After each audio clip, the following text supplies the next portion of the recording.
Muy buenas tardes a todas y a todos. A nombre de la Facultad de Ciencias Jurídicas y Sociales de la Universidad Austral de Chile, les damos una cordial bienvenida y agradecemos su nueva conexión a esta actividad que realizamos bajo la modalidad no presencial. El tema del seminario de hoy es Proceso Penal y Garantías Fundamentales en tiempos de pandemia, el que ha sido organizado por la Escuela de Derecho de la sede Puerto Montt de la Universidad Austral de Chile, junto a la Corte de Apelaciones de dicha ciudad. Este seminario está siendo transmitido a través de las plataformas Zoom y Facebook Live de las cuentas oficiales de nuestra facultad. En primer lugar, dejo con ustedes quien ofrecerá un saludo inaugural, el doctor Darío Parra, director de la Escuela de Derecho de la Universidad Austral de Chile, sede Puerto Montt. Profesor. Muchas gracias.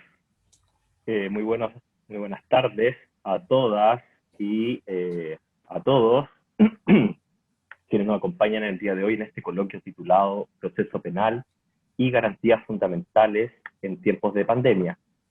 Actividad transmitida a todo Chile desde nuestra Escuela de Derecho en Puerto Montt. En mi calidad de director de la Escuela de Derecho de la Universidad Austral de Chile en Puerto Montt, quisiera compartir con ustedes un doble motivo de alegría. En primer lugar, la dicha se amalgama con orgullo al constatar el rotundo éxito de esta segunda actividad en lo que va del año, organizada por nuestra Escuela de Derecho en conjunto con la Ilustrísima Corte de Apelaciones de Puerto Montt, y que hoy, con mucho gusto, me corresponde telonear a 3 de nuestros profesores, quienes con admirable energía logran conjugar notablemente su exigente y destacada actividad profesional con una impecable y nutrida actividad académica. Carmen Gloria, Marcela, Patricio, reciban cada uno de ustedes mi sincero reconocimiento y saludo. En este año tan particularmente intenso y complejo, quisiera transmitir también mi satisfacción por el gran trabajo realizado por todos los miembros que componen nuestra Escuela de Derecho en Puerto Montt. Vaya también un especial reconocimiento a nuestros profesores, estudiantes y funcionarios, puesto que sin su silencioso y constante trabajo hubiese resultado imposible la satisfactoria conclusión de todas las actividades académicas, administrativas y docentes correspondientes al primer semestre del año del curso, lo cual, junto con permitirnos honrar la confianza depositada en nuestro proyecto, entrega certeza y tranquilidad a nuestros y nuestras estudiantes y sus familias que la calidad en la formación, sello de nuestra institución, se ha mantenido y mantendrá intacta pese a la catástrofe que estamos viviendo. En este sentido, y para concluir, quisiera resaltar el notable trabajo que realizan las universidades regionales con sus distintas carreras y escuelas, quienes aportan no solo en la formación de profesionales de excelencia en regiones como la nuestra, sino que también se han erigido en una importante plataforma para la difusión del conocimiento y el debate académico tan necesario en nuestros días. Muchas gracias. Muchas gracias, profesor, por sus palabras que abren, como bien dice, esta jornada que nos convoca el día de hoy. A continuación dejo con ustedes entonces a quien también encabeza la entidad que coorganiza esta jornada, al presidente de la Ilustrísima Corte de Apelaciones de Puerto Montt y también académico de la Escuela de Derecho de la sede de Puerto Montt de nuestra universidad, don Patricio Rondini. Muchas gracias, Alejandra. Bueno, antes que todo, mi saludo a todos quienes han tomado el tiempo de participar en esta actividad desde el punto de vista del Poder Judicial local y la Corte de Apelaciones. Es muy grato mantener contacto, vinculación con la comunidad y particularmente con la comunidad académica y en particular con la Universidad Austral, que siempre nos ha colaborado. De hecho, profesores, miembros del Poder Judicial destacados, hacen clases en la misma universidad y además en lo personal me es muy grato porque yo también tengo la calidad de doctorando por la Universidad Austral y uno de los temas es gobierno, el mal llamado gobierno judicial. Por lo tanto, es motivo de satisfacción por una parte y por otra, ya, el agradecimiento a todos los que han tomado un minuto de la tarde para por este medio poder acompañar. Y espero que al término de la actividad hayan cumplido sus expectativas. Gracias. Muchas gracias, magistrado. Entonces, sin más, presentamos a quien va a moderar este panel de expertos en el tema. Dejo con ustedes entonces al profesor de la Escuela de Derecho de la Universidad Austral de Chile, sede Puerto Montt, doctor Marcos Andrade. Hola, muchas gracias. Bienvenidas y bienvenidos todas y todos a esta actividad. Es un gusto para mí poder cumplir esta función de moderador. Después del debate que vimos por la presidencia de Estados Unidos, supongo que esto será muchísimo más sencillo de moderar, bien, que esta actividad. Así que, sin más, les voy a mencionar el orden en el cual se van a realizar las exposiciones. Primero expondrá la profesora Carmen Gloria Wittberg, luego don Patricio Rondini, y finalmente doña Marcela Araya. Ese será el orden. Cada uno de ustedes tendrá 20 minutos para realizar sus exposiciones. Además, está decir que, por favor, les pido que traten de ceñirse al tiempo, de lo contrario, este debate, digamos, va a subir de tono, ¿no? Esta moderación. Luego, al final, tendremos 30 minutos para contestar las preguntas, las cuales iremos recolectando a través de las distintas plataformas en las cuales se está transmitiendo esta actividad. Bien, y finalmente daremos unos minutos finales para que podamos realizar la despedida de la actividad. Bien, entonces sin más, voy a presentar entonces a la primera expositora, que es Carmen Gloria Wittberg, que es abogada de la Pontificia Universidad Católica de Valparaíso y magíster en Derecho Penal de la Universidad de Chile. Actualmente se desempeña como fiscal regional de la región de los Lagos y es profesora de la carrera de Derecho de la Universidad Austral de Chile, sede Puerto Montt. Carmen Gloria, es su turno de realizar la exposición. Gracias. Bueno, comenzar saludando, a hacer extensivos los saludos que ya se han hecho a todos y todas, colegas y sobre todo alumnos, estudiantes de Derecho. Uno siempre incentiva a sus alumnos a que participen en todas estas actividades porque precisamente la idea es ampliar un poco el horizonte y conversar y juntarnos a conversar en esta actividad organizada por la Escuela de Derecho de la Universidad Austral, sede de Puerto Montt, a quien desde ya agradezco en especial a su director, Darío Parra, por esta invitación a integrarme a este panel con dos grandes expertos en materia penal y procesal como son Patricio Rondini y Marcela Araya. El tema del cual voy a hablar hoy, y lo hago desde la perspectiva, desde mi doble militancia, tal como señalará el presentador Marcos, desde mi militancia como profesora, pero también mi principal militancia que es como fiscal regional. Y como fiscal regional claramente tengo una mirada también, quizás algunos encontrarán sesgada, pero es una mirada desde el rol precisamente, desde la persecución penal y desde la fiscalía. O sea, no puedo, por mucho que sea también académica, no puedo escindirme de ese doble rol, de esa doble militancia. Entonces, hoy día el tema sobre el cual les voy a hablar es del acceso a la justicia. El acceso a la justicia en estos tiempos, este año tan convulsionado que hemos vivido en general, después de las manifestaciones sociales que empezaron hace prácticamente un año, ahora con pandemia, con una nueva forma en que nos hemos tenido que adaptar para trabajar, para llegar con la justicia a todas las personas, ha sido especialmente relevante en mi concepto este tema de cómo accedemos a la justicia. Entonces quiero partir, y como a mí soy una fanática de la historia, no podía dejar de lado la historia, señalar que ya en la época de los romanos, luego Justiniano, luego Alfonso X, consideraron en todas sus legislaciones precisamente la duración de los procesos como un tema fundamental. Por ejemplo, los romanos ya establecían que el plazo de los procesos penales debía ser breve, debía ser estricto, y Alfonso X, bien llamado el Sabio, también mandataba que ningún proceso pudiese durar más de 2 años. O sea, imagínense, ya en esa época teníamos un concepto de duración del proceso penal y de acceso concreto a la justicia.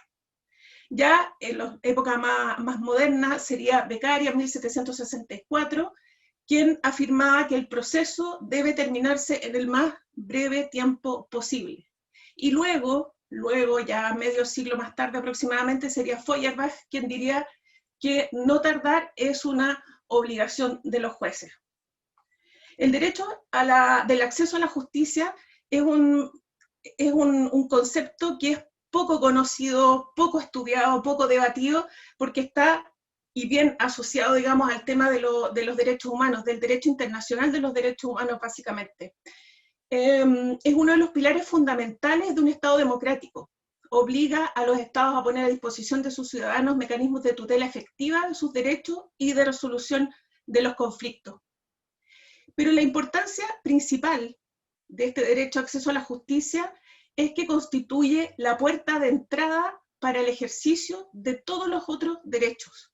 Es la puerta de entrada al sistema de tutela judicial, de resolver los conflictos dejando atrás y dejando de lado la autotutela. Es por esto que no basta con la existencia de textos normativos, sino que sino que es indispensable asegurar el pleno ejercicio de este derecho. El acceso a la justicia como derecho humano se encuentra reconocido en el derecho internacional de los derechos humanos en diversos instrumentos y convenciones internacionales, imponiendo, ustedes saben que todos sabemos, digamos, que los instrumentos internacionales imponen obligaciones a los estados. En este caso, impone a los estados la obligación de asegurar la aplicación efectiva y el reconocimiento legal y constitucional de este derecho en cada estado. Se trata de obligaciones positivas que exigen la realización de acciones concretas, en particular referidas a la, y esto lo digo en comillas, remoción de obstáculos para asegurar el acceso a la justicia.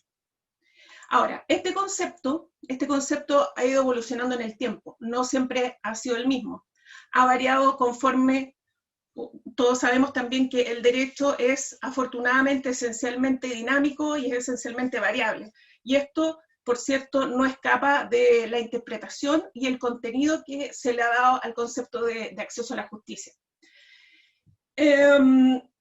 En principio se advierte una relación entre la evolución de este concepto de acción y el sentido del proceso, por un lado, y del propio acceso a la justicia. Es decir, tenemos la acción, el proceso y el acceso a esta acción y a este proceso.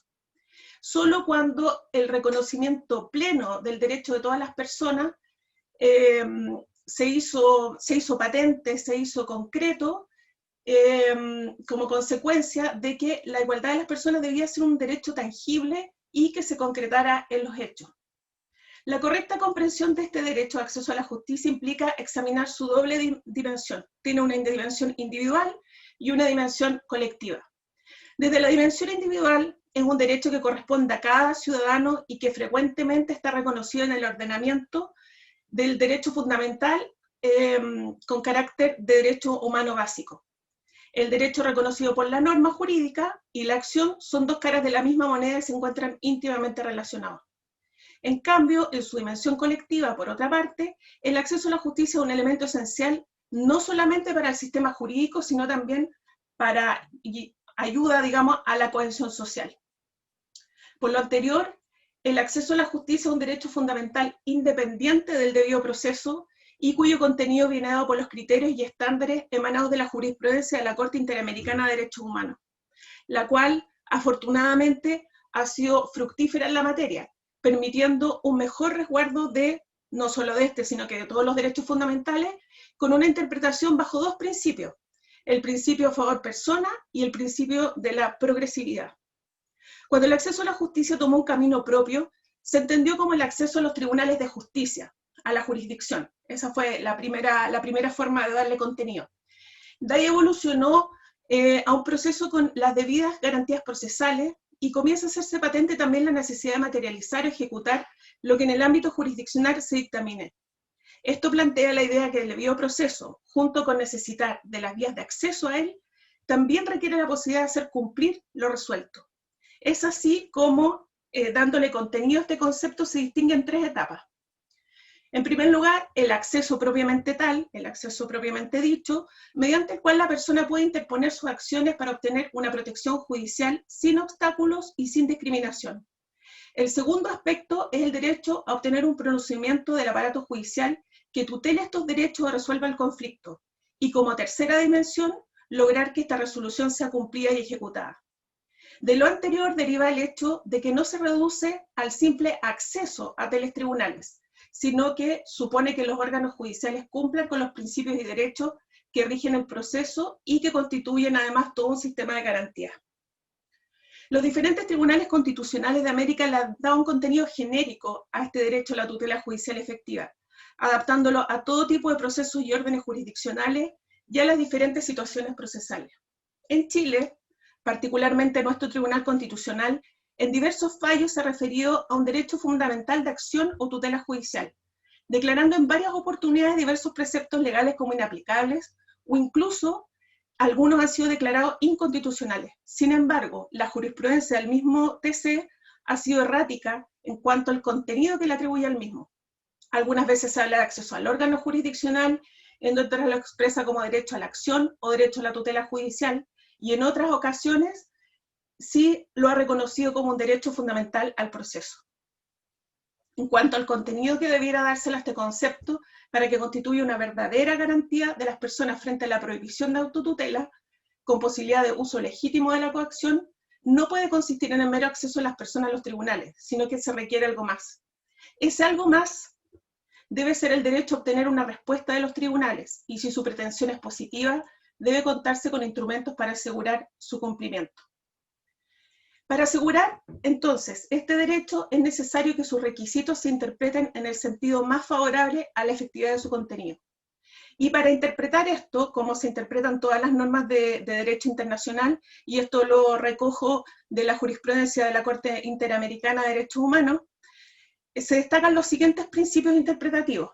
En primer lugar, el antiformalismo, que implica no exigir requisitos procesales que carezcan de la finalidad para los cuales fueron creados. En segundo lugar, el principio pro actiones, que establece la obligación de dejar de lado cualquier interpretación de la norma procesal que obstaculice el acceso a la justicia. El principio de la subsanación, que permite reparar las falencias que surjan en el proceso jurisdiccional o en el actuar administrativo. El principio de la interpretación más favorable al derecho fundamental, que se refiere a no declarar la inadmisibilidad por cualquier defecto procesal que siendo subsanable no se hubiera realizado. Y por último, el principio de la razonabilidad, es decir, se debe buscar la interpretación más beneficiosa para la continuidad del proceso o del recurso. En su consagración positiva, el artículo 8º de la Declaración Universal de los Derechos Humanos consagra precisamente el derecho de acceso a la justicia, elemento esencial de toda sociedad democrática. Este artículo, y este es un dato así como dato curioso, este artículo en la Declaración Universal fue insertado en la declaración en la etapa final de su elaboración, por iniciativa de las delegaciones de los estados latinoamericanos, precisamente, inspirándose en definitiva en la Convención Americana que había sido promulgada 8 meses antes. Es decir, la Declaración Universal toma esto de la Convención Americana, que ya lo había establecido como un derecho humano fundamental. El argumento básico para incluir esta norma en ambos instrumentos internacionales se debió al reconocimiento de la necesidad de proteger los derechos del individuo contra los abusos del poder público, someter todo y cualquier abuso de todos los derechos individuales al juicio del Poder Judicial en el plano del derecho interno. La Convención Americana consagra este derecho en sus artículos 25 y 8, y así como el derecho de las garantías judiciales en el artículo 8 en su número primero. Ha sido la jurisprudencia de la propia Corte Interamericana la que ha llenado de contenido este derecho y ha delimitado sus fundamentos y alcances, partiendo del supuesto de que el acceso a la justicia es un pilar fundamental del Estado de Derecho. A pesar de estar dotadas estas normas de contenido material propio, han debido pasar por una larga evolución para alcanzar su autonomía. Pero el hecho de que contengan contenido material propio y autonomía no significa que no puedan, o mejor dicho, no deban, ser relacionadas con las demás. Dicha interrelación es la que proporciona, a la luz de la indivisibilidad de todos los derechos humanos, una protección más eficaz en definitiva. Partiendo de la premisa de que todo sistema procesal está el derecho fundamental, de que a la base de que todo sistema procesal está el derecho fundamental a la justicia, entendida como existencia y disponibilidad de un sistema de administración judicial, dentro del cual se pretende declarar el derecho controvertido o restablecer el violado, interpretándolo y aplicándolo a casos concretos, es posible afirmar que el debido proceso es posible afirmar que el debido proceso tiene ante todo dimensiones programáticas que exigen la existencia, suficiencia y eficacia de un sistema judicial y procesal idóneo para garantizar este derecho fundamental. Y asimismo, en cuanto a derecho fundamental, exige que la investigación sea oportuna y la sentencia sea debidamente motivada o razonada, que las medidas que se adopten sean proporcionales al hecho investigado o denunciado y que se cumpla de manera efectiva. Para ello el recurso debe ser efectivo en un sentido sustantivo, es decir, debe eliminarse toda barrera o obstáculo que impida ejercer con total libertad el derecho de acceso a la justicia, privilegiando la informalidad de la investigación y por ende al final del camino evitando la impunidad. Debe señalarse además que como derecho fundamental es un derecho que abarca otros derechos. Por ejemplo, el derecho a que se investigue, que se permita la participación de la víctima en la investigación, a conocer, el derecho a conocer quiénes son los responsables y que se les sancione efectivamente y a que se repare integralmente el daño causado. Las investigaciones deben ser en plazo razonable, lo que implica considerar la complejidad del caso, la actividad de los interesados, la actividad de la autoridad judicial y la afectación de los intereses del afectado causada por la duración del proceso. El acceso a la justicia debe ser asegurado en condiciones de igualdad a todas las personas, para lo cual debe tomarse en consideración aquellas situaciones que puedan provocar un estado de vulnerabilidad de los afectados. Así, son grupos en situación de vulnerabilidad los que son afectados por razones de discriminación de género, los inmigrantes, las minorías sexuales, las víctimas de violencia sexual, los pueblos originarios, las víctimas de la violencia política, los discapacitados, entre otros, siendo vital la asistencia letrada gratuita en todas las etapas de la investigación o proceso, reiterando que es deber del Estado procurarla a quienes no la tienen. Esto en concepto de la Convención y de la jurisprudencia, reitero, de la Corte Interamericana de Derechos Humanos. Gloria, Ahora bien, 5 minutos. Ahora bien, todo esto debemos canalizarlo y como solo me quedan 5 minutos y me queda mucho por hablar, voy a resumir que todos sabemos también que en el acta número 53 de la Corte Suprema se busca adoptar medidas que tiendan a asegurar por un lado la salud pública del público y de los funcionarios, pero también se refiere expresamente a asegurar el acceso a la justicia, transparencia y continuidad del servicio judicial. En ese precisamente es el que nos enfocamos el día de hoy. El acceso oportuno a la justicia en el ámbito penal implica la continuidad de la realización de audiencias, sea en cualquier de las sedes de los tribunales con competencia penal, y en lo que a mí como fiscal regional compete, que las investigaciones sigan realizándose, las víctimas y testigos sigan recibiendo protección y podamos ejercer la acción penal pública de manera oportuna. Existen varias dimensiones de esta garantía que han sido comprometidas con la contingencia sanitaria nacional. La dilación de los procesos cede en desmedro de víctimas y testigos, quienes por diversos factores pueden no tener disponibilidad para asistir a audiencia o para esperar tiempos extensos hasta la realización de un juicio. Factores como la memoria o la necesidad de reparar el daño sufrido por el delito sin duda influyen en el momento de decidir vinculándose al proceso penal. Por otra parte, debido a las limitaciones de circulación y presencia física, y a pesar de la implementación de mecanismos de trabajo y atención a distancia, existen problemas asociados al denominado analfabetismo digital, dificultades de acceso a canales de comunicación en línea, por desconocimiento o por razones de falta de medios, incluyendo el manejo de tiempo y recursos para desplazarse hacia los lugares en caso de no disponer de ellos. Pero también el mecanismo de acceso virtual o remoto en ciertos casos puede alterar el nivel cualitativo de ciertas actuaciones, en el sentido de que el contacto personal, por ejemplo, tratándose de declaraciones de víctimas y testigos, directamente con fiscales o con abogados asistentes, ha sido tradicionalmente una importante instancia para lograr un efectivo compromiso con la investigación, lo cual, bajo las circunstancias actuales, requiere de un esfuerzo significativo de los funcionarios para adaptar la modalidad de trabajo y así generar dicho efecto en el especial contexto que vivimos. Asimismo, la dilación de los procesos, el transcurso del tiempo a raíz de la suspensión o reprogramación de audiencias, o como también de otras instancias propias de la labor investigativa, estoy pensando en las policías, en el servicio médico legal, también impacta en este sentido. No puedo dejar de lado también mencionar el proceso de revictimización que puede generar toda esta postergación o reprogramación de audiencia o las demoras que puede existir en la etapa investigativa debido a lo que ya he señalado. Siendo la memoria un dispositivo frágil, bajo circunstancias normales, en el actual contexto dicha dificultad se ve notoriamente aumentada, particularmente considerando que no se trata de una situación temporal que sabemos, y hoy día con la noticia de que más comunes se suman a la cuarentena, no se ve un fin a corto plazo.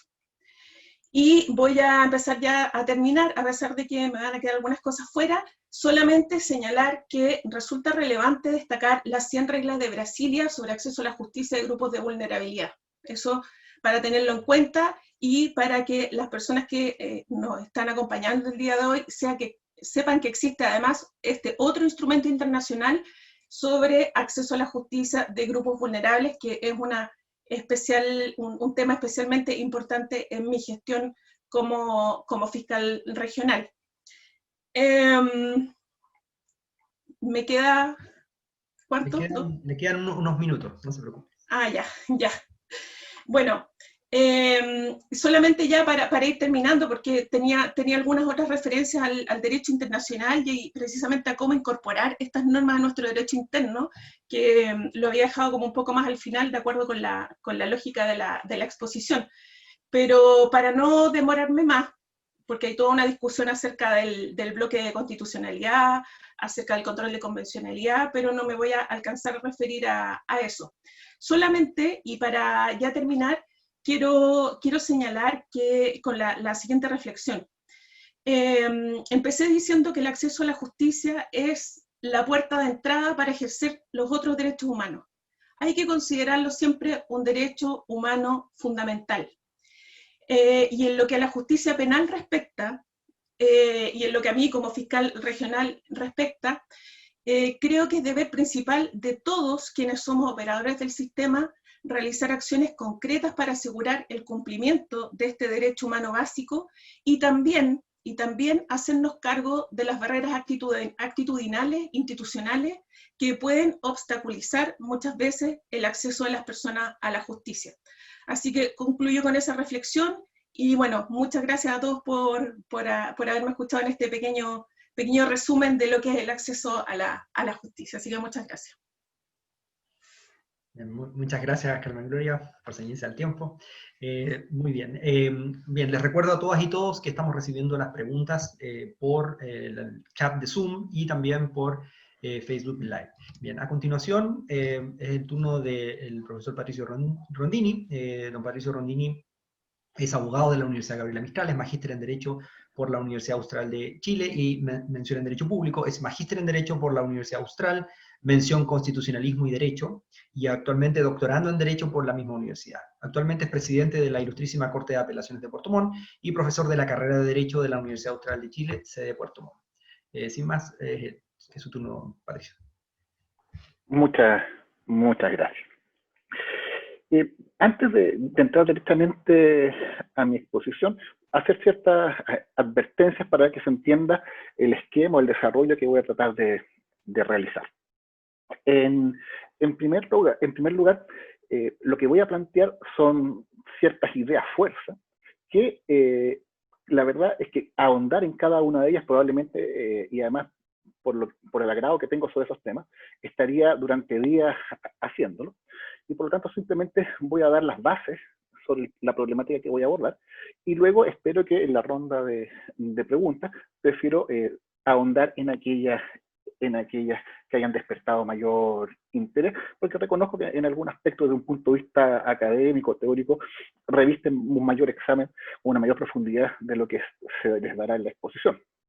Por otra parte también es importante, dado que comparezco en varias calidades, dejar en claro que la exposición es de carácter teórico y no de orden funcional. Es decir, yo no entro a evaluar si la forma de funcionamiento es correcta o incorrecta. Lo mío es teórico, es decir, si el diseño organizacional del Poder Judicial cumple la función a la cual está llamada en un Estado constitucional.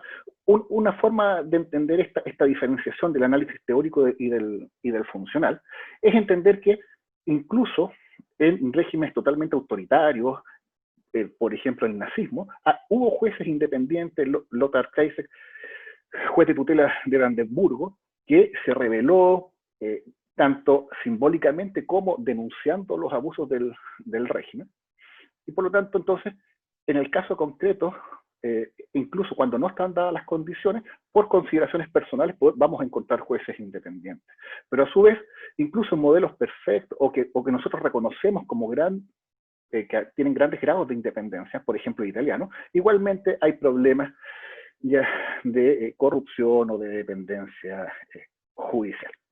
Hecho esta pequeña advertencia, debo señalar que la pandemia, y lo que trato de justificar acá, es que no solamente ha puesto el COVID-19 a rendir cuentas, ha sobrecargado no solamente el sistema sanitario, sino que es la oportunidad propicia para hacer una reflexión sobre el Poder Judicial.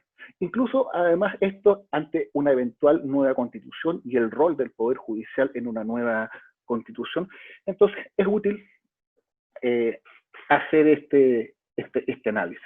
Y dentro de las problemáticas que hemos podido ver, es, por ejemplo, cuestionamiento a las medidas sanitarias que adopta la administración. Todo el problema que se ha suscitado en torno a la inmediación, si satisface o no el estándar, los juicios orales por videoconferencia. Toda la discusión en torno a la tipicidad del artículo 318 del Código Penal. También, por otra parte, buscar equilibrio entre la continuidad del servicio judicial y la protección de todos los funcionarios judiciales y de los usuarios en particular. Por lo tanto, y si ustedes lo observan, frente a todas estas problemáticas, las personas, ¿dónde se refugian? Buscan una respuesta en el Poder Judicial. Y esto resulta extraño porque, o por lo menos hay una cierta paradoja al respecto, porque si usted observa las encuestas de opinión, en general hay una desconfianza de un 80% hacia el Poder Judicial, pero asimismo, respecto a aquellas personas que se ven enfrentadas a una situación, también un 80% iría a tribunales para resolver su conflicto. Y a su vez, también del orden del 80% respecto a aquellas personas que ya no en abstracto, sino que han sido usuarios del sistema judicial, tienen una muy buena o buena aprobación. Entonces, pareciera que en la medida que las personas conocen desde dentro el Poder Judicial, les ha tocado intervenir, mejora la opinión. Y en ese sentido, actividades como esta de tender puentes entre las distintas instituciones y intervinientes en el sistema judicial contribuye a estos lazos de confianza. Y entonces, y esto no solamente ha ocurrido acá en Chile, sino que la historia nos muestra que cuando las personas están sujetas o ven afectados sus derechos, particularmente los derechos fundamentales, se refugian en el Poder Judicial. Y por lo tanto, entonces, la gran reflexión debiera ser cuál es el Poder Judicial que queremos para efectos de resguardar estos derechos fundamentales y el papel que cumple hoy el Poder Judicial. En esto, simplemente una pequeña observación. Por Poder Judicial podemos entender jurisdicción, pero también al órgano. Y a lo que yo me estoy refiriendo es al diseño institucional del Poder Judicial. Es la típica confusión que se produce entre el órgano y la función. Es decir, hay que ser capaz de separar la función del órgano que ejerce la función. Yo me estoy enfocando al diseño institucional del órgano, y en esto sería interesante, si después les gusta, poder profundizar un poco. El hecho es que hay que tener claro que hoy en día nos encontramos en un estado constitucional. Y aquí, simplemente por razones de tiempo, sigo a tienza. Es decir, un estado constitucional a lo menos supone supremacía constitucional, separación de poderes y mecanismos de resguardo, y particularmente el resguardo de los derechos fundamentales. Y este fenómeno es un fenómeno de posguerra, Primera y Segunda Guerra Mundial, en el cual la experiencia demostró que los poderes judiciales, que las constituciones fueron insuficientes para contener los abusos del poder. Estamos hablando del nazismo, franquismo, nazismo, fascismo. todas sus variantes. Entonces, de esa experiencia se adopta la decisión de incorporar derechos fundamentales en la Constitución y entregar su resguardo a los tribunales. Es la legitimidad democrática sustancial de la que habla Ferrajoli. Me gusta esta idea de Garapón, que el juez pasa a ser un guardián de promesas. Entonces, se fijan ustedes, así, Primera y Segunda Guerra Mundial, y guardando las proporciones en la pandemia, las personas buscan respuestas del poder judicial, y por lo tanto es propicio preguntarse cuáles son las condiciones necesarias para que esto se dé. Entonces, antes de entrar de cuál es el modelo, el diseño que debiera ser del juez del Estado Constitucional, es pensar qué es lo que había antes. Y lo que había antes es lo que llama Perfecto Andrés el antimodelo, un modelo en el cual no se dota a los jueces de mayores grados de independencia judicial. Está caracterizado por una dependencia jerárquica, dependencia no solamente de la cúspide, sino que también de la administración, del gobierno en particular, y en general no está en condiciones, este poder pasa a ser dependiente y no está en condiciones de poderse enfrentar al poder. En la figura de Atria diríamos que la estructura no permite el cumplimiento de la función. Pero la verdad es que esto en esa época no se requería mayores grados de independencia, porque se entendía que la función judicial, la aplicación, era la aplicación de la ley y una aplicación de carácter más bien literal. Por lo tanto, si queríamos saber si el juez fue independiente o no, debíamos saber si cumplió con la ley en un sentido literal. Esto puede ser una caricatura porque nunca el juez ha sido un mero aplicador de la ley, pero en general esa era la visión, y por lo tanto el juez no estaba en condiciones de entrar en conflicto o tener que contener los abusos del poder, y por lo tanto mayores grados de independencia judicial no eran necesarios. Esto claramente colapsa, ¿ya? Con lo que yo les explicaba, Primera y Segunda Guerra Mundial. Y también es la paradoja, también este modelo juez funcionario, o sea, el juez pasa a ser un funcionario más de la administración, así como el ejecutivo presta servicio de salud, también presta un servicio judicial, ¿ya? Y esto es interesante, también podría explayarme, porque resulta paradójico que la Revolución Francesa, que uno de los pilares fue la separación del poder, finalmente terminara con un modelo napoleónico como de este tipo. Entonces, el problema es que el juez del Estado legislativo, el juez napoleónico de carácter funcionario, no está en condiciones, no tiene el resguardo, las garantías institucionales para cumplir las funciones que se le encargan en el Estado constitucional. Es decir, ustedes comprenderán que si el juez es llamado a resguardar los derechos fundamentales, la lógica del razonamiento judicial ya no solamente es en sede de ley, sede de reglas, sino que el legislador debe verse sometido a la Constitución y por lo tanto también existen principios, cambia la forma de operar del razonamiento judicial, la contención del poder que se le encarga al juez en este Estado constitucional lo coloca en una posición privilegiada de enfrentar el poder, más aún cuando muchas veces, y lo vemos a diario, que quien afecta los derechos fundamentales es precisamente el Estado. El juez no pasa a ser un mero aplicador del derecho, sin prejuicio que, como ya lo dije, esto es una caricatura y podría profundizarse con mayor detalle. Entonces, esta preocupación por la independencia judicial post guerras mundiales, yo me estoy circunscribiendo a los sistemas del civil law porque el common law sigue caminos diversos, que también podría, si les gusta, hablar un poco sobre ello después. Entonces, ¿cuál fue la solución? La solución precisamente fue los consejos de la magistratura. Pero hay que tener cuidado con los cantos de sirena. Es una muy buena opción los consejos de la magistratura, pero cuidado, mal diseñado, el remedio es peor que la enfermedad. Y básicamente el diseño cuando se politiza. Por ejemplo, Perfecto Andrés, respecto del modelo español, llama al Consejo de la Magistratura Español como una institución fallida. También podría explayarme sobre esto. Y así como ya les hablé en Estado Constitucional de Garapón, el juez guardián de promesas, Serrayol y la legitimidad democrática sustancial, me gusta mucho la forma en que se refiere Cristina García Pascual al Poder Judicial en Estado Constitucional. Y ella habla que el Poder Judicial es un poder incómodo. Claro, precisamente de eso se trata. Es decir, tiene que ser capaz de incomodar a quien esté dispuesto a saltarse las reglas y que por lo tanto tiene que haber una contención del poder por parte del Poder Judicial. Y eso supone que incomode, si no es complejo, un poco guardando las proporciones, un poco esta discusión del CERNAC, es decir, no saca una institución sin dientes, sin uñas, no. Entonces tiene que ser incómodo. Si alguien no se incomoda, estamos en problemas con el Poder Judicial. Y por lo tanto, en el Estado Constitucional, la independencia judicial y Estado Constitucional son indefendibles, es decir, no podemos separarlas. Y por lo tanto, todo el diseño institucional del Poder Judicial debe ser tal que garantice la independencia.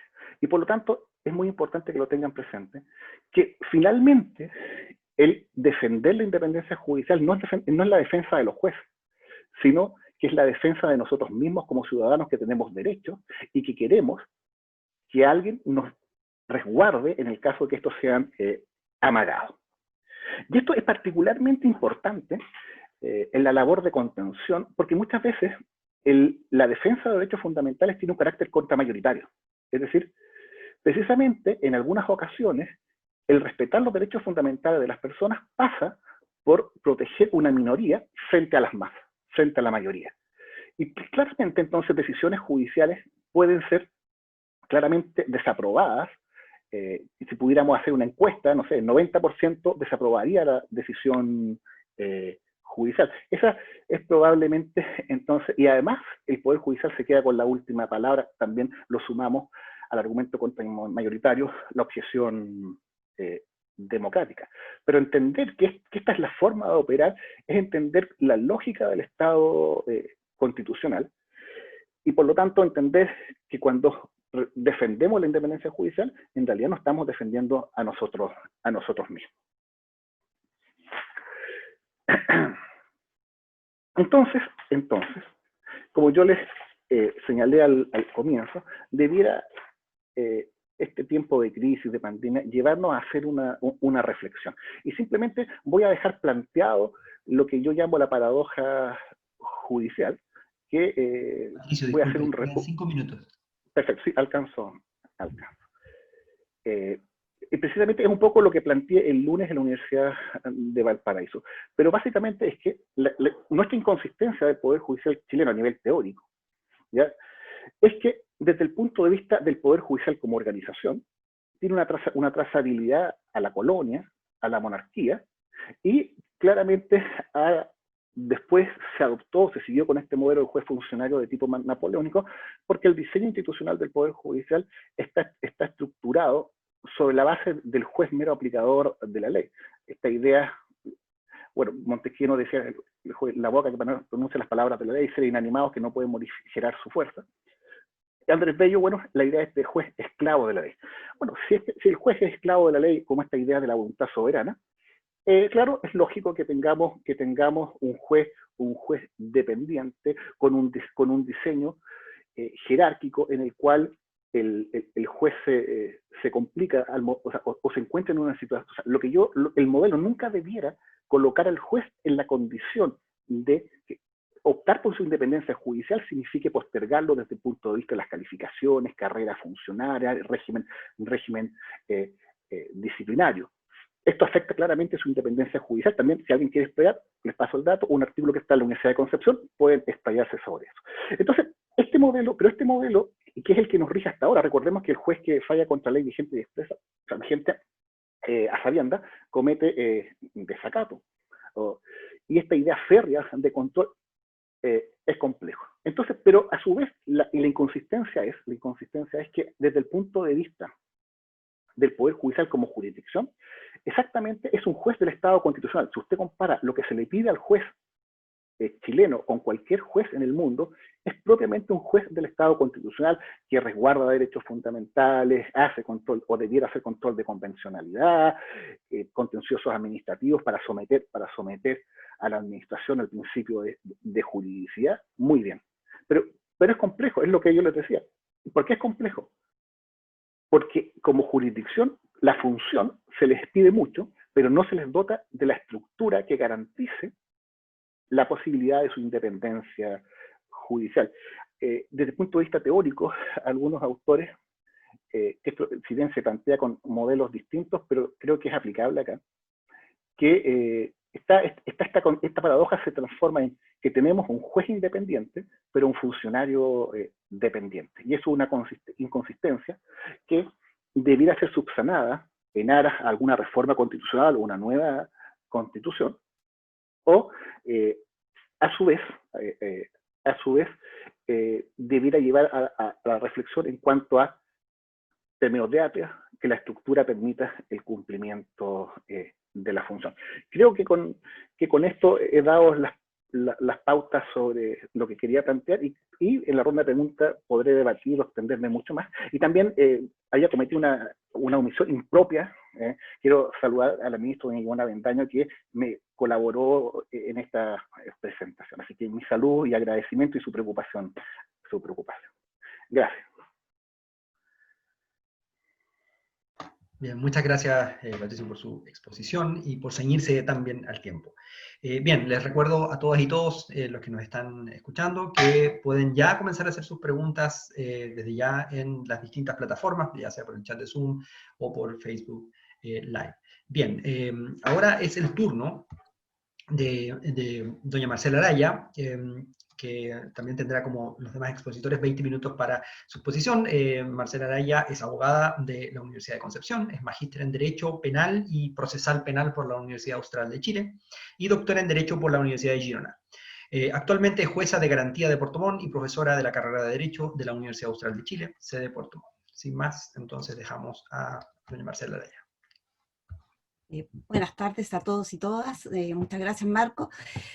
Yo voluntariamente te voy a pedir, implacable moderador, que me avises un par de minutos antes para respetar el tiempo y no pasar. Bueno, yo quiero compartir una presentación para los efectos de mayor claridad. De lo que yo quiero conversar hoy día con ustedes es sobre las videoconferencias bidireccionales sincrónicas, inmediación y motivación. O, en otras palabras, por acá, las audiencias que se realizan por Zoom. Nosotros hemos escuchado clamores, reclamos respecto de la realización de estas audiencias y se señala que fundamentalmente afectan las garantías fundamentales o constitucionales que aparecen allí. El derecho a defensa, la garantía del contradictorio, la garantía o principio de inmediación, el derecho a la prueba, el derecho a obtener una resolución motivada, entre otras. Bueno, se reclama porque el juez y otros sujetos procesales no están presentes en la práctica de la prueba. Y uno se pregunta, ¿y está presente? Depende. Depende de lo que entendamos por estar presente. ¿Estoy yo presente acá en este seminario?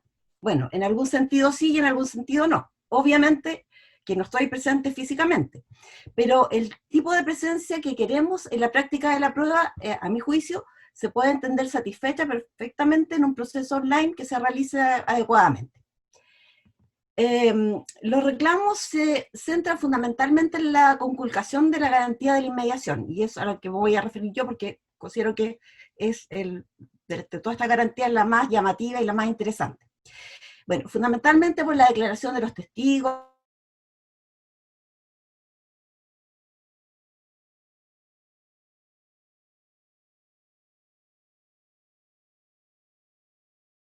Bien, tenemos unas pequeñas dificultades. Vamos a tratar de esperar un momento para ver si es que podemos, Marcela se puede reconectar.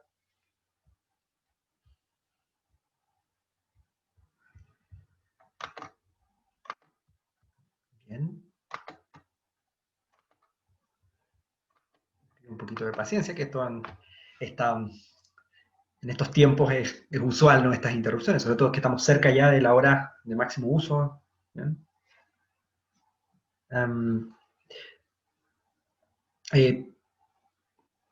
Sí, Marcela, si pudiera apagar su cámara. A ver si podemos...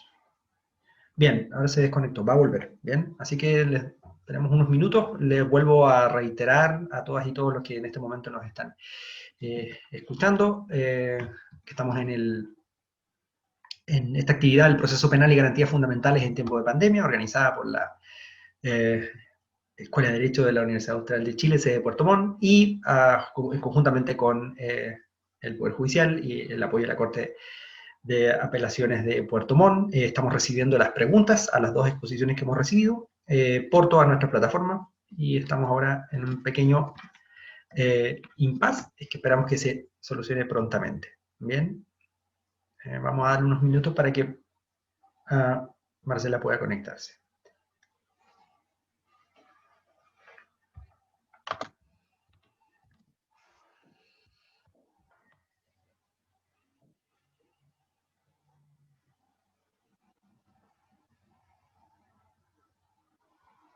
Unos minutos. Bien.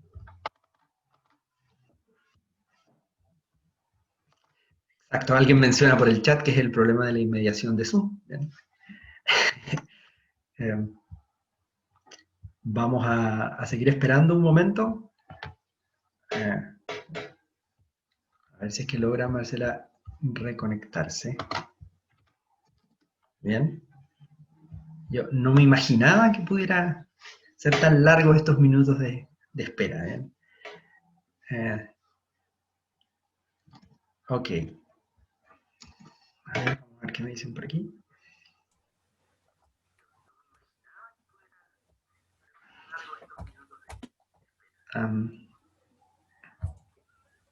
Alejandra. Sí, profesor, mientras podríamos anunciar actividades que tenemos prontas a realizar, porque nuestro calendario de actividades continúa. La próxima semana, como ya están viendo en pantalla, vamos a continuar con la 5ª sesión del ciclo de foros para la nueva Constitución. En aquella ocasión van a exponer la doctora Leticia Morales y el doctor Alberto Codú sobre igualdad, no discriminación y derechos sociales. Asimismo, se va a dar inicio al ciclo de las jornadas, las 12ª Jornadas Australes de Medio Ambiente y Derecho, que este año se han denominado Acceso a la Justicia y Gobernanza, mirada desde un enfoque social, que se iniciará el martes 6 de octubre a las 17 horas. Estas jornadas, que son organizadas ya, como decíamos, en 12 versiones, por estudiantes de nuestra casa de estudios, con fondos que ellos además reúnen, entre otros, con fondos concursables de la Escuela de Derecho.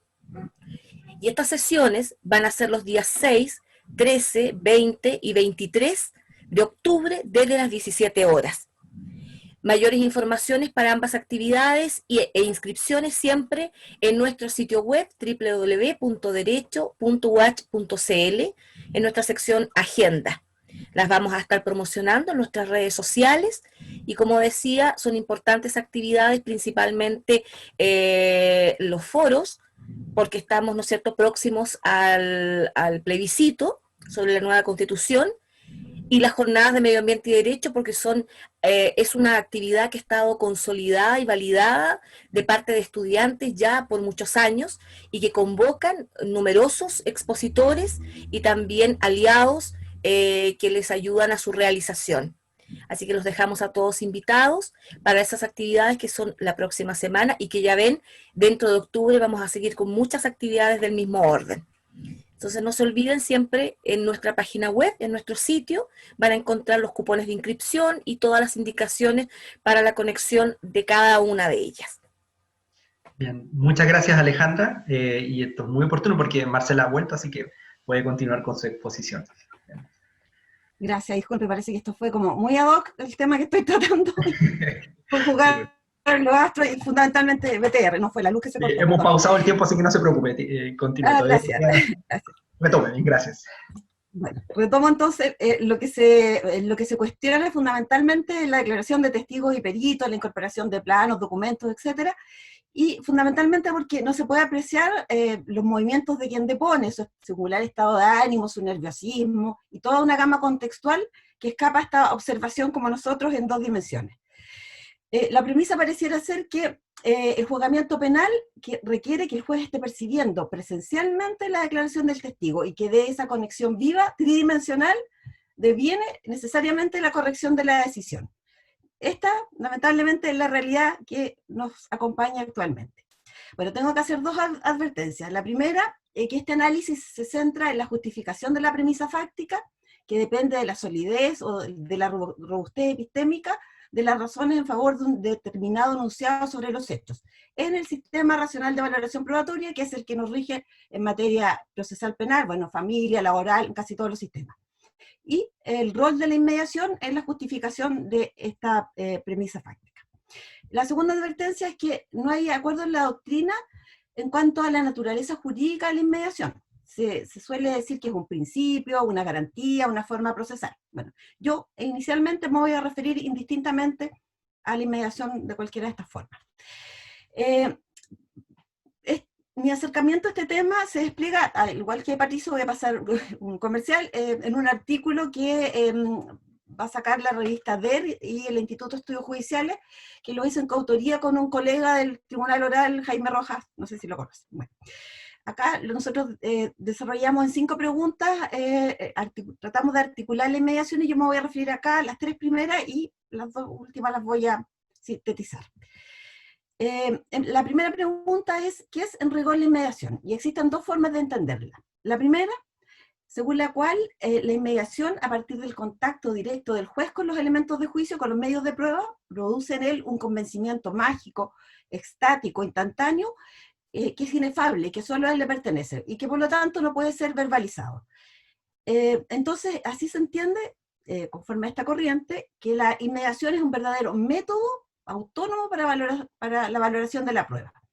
Frente a esto existe otra forma de entender la inmediación, únicamente como una técnica para la formación de la prueba, que requiere la presencia ininterrumpida del juez y de otros sujetos procesales durante todo el íter del juicio oral. Y que solo se va a considerar a los efectos de la decisión los elementos de juicio que el juez haya percibido en esa audiencia de juicio oral, prueba que se haya desahogado en la presencia de este tribunal que conoce del juicio. Bueno, entonces la única consecuencia que se deriva del principio de inmediación, así rectamente entendido a mi juicio, es limitar el conjunto de elementos de prueba sobre los cuales se va a adoptar la decisión. En base a la prueba rendida ante el juez y no ante otros sujetos procesales, como ocurría con la figura del actuario. Los más antiguos nos acordamos de los actuarios. Tampoco se puede fundar en el conocimiento privado del juez, porque el conocimiento privado del juez lo transforma en un testigo, y en definitiva su decisión se transforma, esto es así porque yo lo sé. Se vulnera, entre otros, el principio contradictorio. Entonces la inmediación solo tiene un valor instrumental al servicio de otros medios, los de prueba. Y aquí vaya que hay inmediación, y eso es lo que aspiramos, pues lamentablemente no estamos funcionando de esa manera. Me pregunto yo entonces, articulada de esta manera, delineada así la inmediación, ¿cómo se puede afectar este principio o garantía con esta videoconferencia bidireccional y sincrónica? Normalmente las críticas se construyen sobre un ideal cuyo contraste con la realidad es precario, porque no, en pocas oportunidades en esta conexión viva tridimensional, esta conexión viva tridimensional falla porque los jugadores se encuentran distraídos, nosotros los hemos apreciado, vencidos por el agotamiento, pendientes de algún asunto urgente, revisando jurisprudencia del mismo fallo. Entonces la concentración absoluta es falible en 2 o 3 dimensiones. Bueno, acá hay un ejemplo, pero debe ser jueces de otros países, de otras latitudes, seguramente. La segunda pregunta es, ¿cuáles son las coordenadas de la inmediación en la cartografía de la valoración racional de la prueba? Y sobre esto existen 2 tradiciones que están inmersas en el sistema de libertad probatoria. La primera es la libre convicción racional o sistema cognitivista, que es el nuestro, el propio, y el segundo es la íntima convicción o sistema irracional. Cada una de estas tradiciones poseen 4 rasgos, elementos estructurales, que tienen perfecta coherencia interna entre ellos, perfecta interrelación interna. El primero, que es de íntima convicción, responde a la pregunta de cuándo está probado un hecho, diciendo que cuando el juez se convenza de que ese hecho aprobado, a partir de las pruebas. Al parecer existe como una conexión entre la rendición de la prueba y el conocimiento que se traslada al juez de manera mágica o instantánea. Esta tradición contempla un principio de inmediación en sentido fuerte, que es exigente de la presencia del juez. Claro, porque si el conocimiento emerge de este contacto, requiere que el juez esté presente en la práctica de la prueba. Pero a su vez es excluyente de un tribunal distinto que no ha presenciado la prueba, un tribunal de control, por ejemplo. Como yo dije, tiene coherencia interna, contempla nulas o débiles exigencias de motivación, porque es un conocimiento inefable, que aparece como inexpugnable, no verbalizable, y por lo tanto no es motivable ni se puede fundamentar. Y como última consecuencia, establece bajos o inexistentes niveles de control por un órgano diverso, porque nada se puede motivar si no hay criterios externos que permitan el control y si el conocimiento permanece en lo más íntimo del juez que ha apreciado la prueba. Frente a este sistema, como espejo, el sistema cognoscitivista o racional, también posee 4 rasgos estructurales que tienen coherencia interna también perfecta. El primero, la misma pregunta, ¿cuándo se entiende que un hecho está probado? Y se responde cuando existe corroboración suficiente a partir de las pruebas rendidas. Es decir, exige una conexión entre las pruebas rendidas y entre la hipótesis y las pruebas, y no entre las pruebas y la cabeza del juez como si lo establecía el primer sistema. El segundo rasgo o elemento es un principio de inmediación en sentido débil, que exige la presencia del juez. La prueba debe desahogarse en presencia del juez, pero ya no para que el juez funde su conocimiento en base a esas pruebas, sino para ordenar el procedimiento y garantizar el principio contradictorio. A su vez, no es excluyente del control que pueda realizarse por un órgano externo distinto de aquel que presenció la prueba, porque hay criterios externos, acá tenemos criterios distintos del solo convencimiento del juez que permiten realizar este escrutinio. Exige motivación intensa, como ocurre con nuestro sistema, el 342 letra C del Código Procesal Penal, y a su vez la posibilidad de control por un órgano distinto que no ha presenciado la prueba.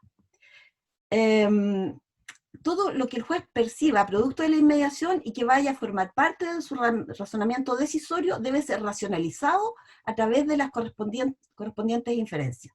De este modo, no se vislumbra cómo en la realización del juicio oral a través de videoconferencia conculca la inmediación en un sistema racional como el nuestro.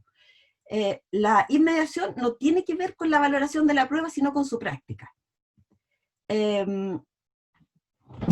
¿Por qué se tiende a sobrevalorar la inmediación? Nuestro sistema, como yo adelanté, está calificado dentro de los que se consideran racionalistas o cognitivistas, pero a pesar de ello se sigue operando en clave subjetivista, como si formara parte del primer sistema, y eso no resulta procedente, porque estos elementos estructurales encajan perfectamente dentro del sistema, pero no se puede sacar una pieza y tratar de ensamblarla con piezas del otro, porque no resulta así.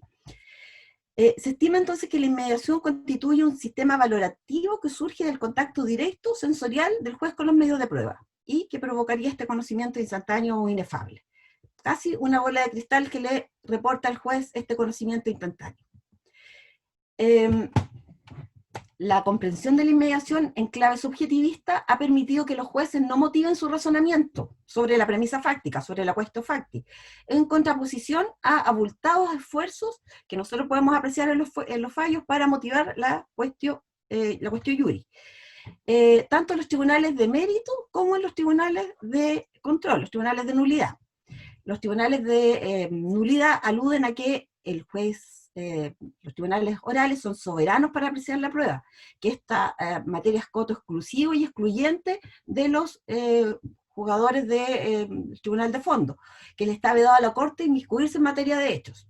Pero yo no es así. Yo traigo unos ejemplos para echar por tierra estas afirmaciones. Por ejemplo, si el testigo presencial de un delito de lesiones que se produce en la vía pública, una mujer que se dedica a la prostitución, o un barrista de Colo Colo o la Universidad de Chile, traje los dos para que no se enojen. Y el juez frente a ello razona: no estimo creíble al testigo a la mujer porque se dedica a una actividad inmoral. O no estimo creíble al barrista de Colo-Colo, de la Chile, porque ellos son delincuentes. Entonces, esta inferencia que el juez realiza, el Tribunal de Control la puede escrutar, la puede fiscalizar, sea que se encuentre en Puerto Montt o en la China. No es necesario que haya estado presenciando la prueba para los efectos de controlar el razonamiento probatorio. De lo único que la inmediación libera al juez es de justificar lo que ha percibido por sus propios sentidos. Por ejemplo, que el testigo Juan declaró haber visto a Pedro golpear a Diego. Y eso es algo que al juez le consta por su propio sentido, porque escuchó al testigo decir lo que dijo. Pero para pasar de ese enunciado, de que el testigo dijo lo que dijo, a que efectivamente se dé por probado que Pedro golpeó a Diego, es necesaria una inferencia, que parte por establecer que el testigo es creíble, que ha estado en condiciones de declarar lo que dijo, que no tuvo errores de percepción, de memoria, que no tiene ánimo ganancial, etc. Y eso es perfectamente controlable, de hecho debe ser controlado.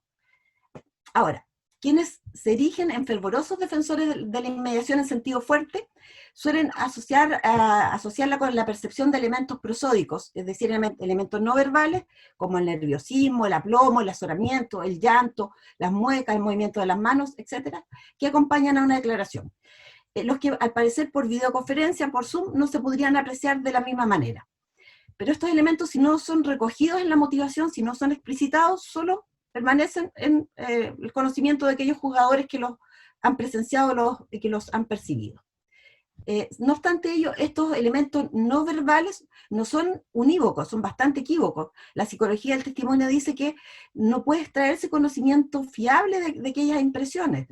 Ni los abogados pueden hacerlo, ni los psiquiatras, ni los bomberos, ni los constructores. No hay conocimiento fiable de estos elementos. Yo, perdón la autorreferencia, pero yo fui citado a un juicio del fiscal Maldonado, por ahí lo vi, y tuve que declarar, y yo que me dedico a esto, y estoy en los tribunales todos los días, estaba nerviosa, y no estaba nerviosa porque estaba diciendo mentiras precisamente. Entonces, no se puede servir el razonamiento probatorio de estos elementos que no son inequívocos. Ahora, se produce una paradoja. Si son tan gravitantes en el razonamiento de los jueces estos elementos no verbales que en definitiva pueden llevar a motivar la balanza en un otro sentido, ¿por qué no se consignan en los razonamientos de la sentencia? ¿Por qué no se utilizan a los efectos de justificar la decisión? Y ello simplemente porque son impresiones que no pueden racionalizarse, son solo impresiones. Marcela, disculpe, le quedan 5 minutos. Ya, gracias. Entonces, lo que yo planteo es que los intervinientes, más que dirigir sus esfuerzos a estimar que la garantía de la inmediación se conculca a través de la realización de videoconferencias, debieran plasmar todos sus esfuerzos en exigir que los jueces motiven, den razón de sus decisiones, la garantía de la motivación, a fin de que se develen estos sesgos, estos estereotipos, estas impresiones que en definitiva no son racionales y pueden conducir a situaciones de arbitrariedad o injusticia. Bueno, esto puede producir, obviamente, impresión en los jugadores si se los presenta así un imputado. Me voy a saltar esa parte. Quiero señalar que la inmediación solo es una garantía instrumental al servicio de la formación, práctica y valoración probatoria, y no se socavan sus fundamentos mediante las videoconferencias. Tiene un valor heurístico, lo que implica descubrir hipótesis, formular hipótesis, pero todo eso después tiene que ser racionalizado y explicitado en la sentencia. Y tiene un valor epistemológico, es decir, minimiza o disminuye la posibilidad de errores en la transmisión de la información, como ocurría con los actuarios, o como ocurría con el juego del teléfono que nosotros alguna vez jugamos cuando pequeños. Bueno, existen otras garantías fundamentales que no son a mi juicio tan interesantes, pero el debido proceso, que es vinculable con otras garantías, por ejemplo, el derecho a interrogar o hacer interrogar a los testigos de cargo y obtener la comparecencia de los testigos de descargo y que estos sean interrogados de la misma manera. Yo no vislumbro cómo las videoconferencias pueden afectar, que se entienda bien mi postulado, cómo las audiencias de juicio por videoconferencias pueden afectar garantías más allá de lo que pueden ser afectadas en un juicio presencial, en 3 dimensiones. Existe también esto del derecho a un juicio previo, oral y público. Efectivamente, no se conculca porque es un juicio oral, es público. De hecho, la publicidad se exacerba con las redes sociales, la prensa, etc. Continuidad del juicio oral, salvo que le pase lo que a mí, pero también en juicio en 3 dimensiones se puede cortar la luz. Y la norma que señala que antes de declarar los testigos y peritos no podrán comunicarse entre sí. En Chile no se incomunican los testigos como ocurre con las películas gringas donde se los lleva a unos hoteles, y eso no pasa. Y que se les impida ver, oír o ser informados de lo que ocurre. Acá hay prensa, redes sociales, de hecho, donde estén, si están con sus teléfonos, pueden enterarse de todo lo que sucede en el mundo. El artículo 333 del Código Procesal Penal dice que los documentos serán leídos y exhibidos en el debate, los objetos exhibidos podrán ser examinados por las partes, los elementos audiovisuales, electrónicos, se reproducirán en la audiencia. A mi juicio tampoco se afecta estos derechos porque los objetos que sean revisados por las partes, los peritos los realizan sus pericias, el detalle, la práctica en forma previa. Y por lo demás, es necesario tener presente la obligación de registro. Nada de aquello que vaya a surgir en el juicio oral puede ser sorpresivo para la defensa. Esta es una de las principales garantías, el derecho a conocer la prueba de cargo. Entonces, cualquier desviación en aquello que está registrado, la defensa tiene que haberlo estudiado previamente y dar cuenta de ello. Y efectivamente pueden producirse vulneración de garantías, pero no establecida en forma a priorística, sino que examinando caso a caso. Finalmente, me voy a ir acá.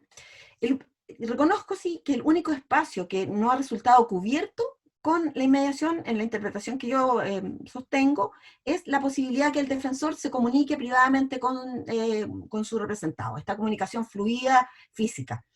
Sin embargo, esto debe ser examinado caso a caso, no se puede establecer tampoco en forma previa que se han producido garantías fundamentales, porque también debemos recordar, para que prospere un recurso de nulidad, debe cumplirse el requisito de sustancialidad. A mi juicio, si se mantienen las actuales condiciones sanitarias, no es necesario que todo el tribunal se traslade a donde está el imputado y su defensa, basta procurar que haya esta comunicación fluida entre ellos.